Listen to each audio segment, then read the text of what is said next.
都不是很好，加上这样的疫情哦，哎呀，就是风险加重了。很近哦，新年过后行情很烫。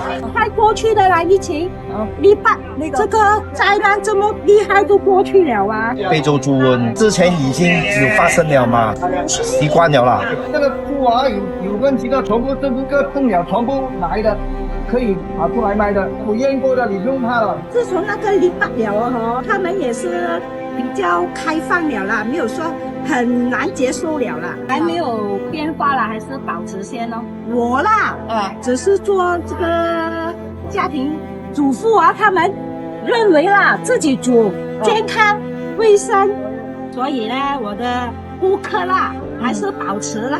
有的这些剪脚的，剪脚的，有就怕的嘛，华人就怕。他们也是要吃本地的啦，希望他們繼續去養豬啦。有養豬，你哋咪有豬肉食，你哋有豬肉食，我哋咪有生意做咯，係嘛？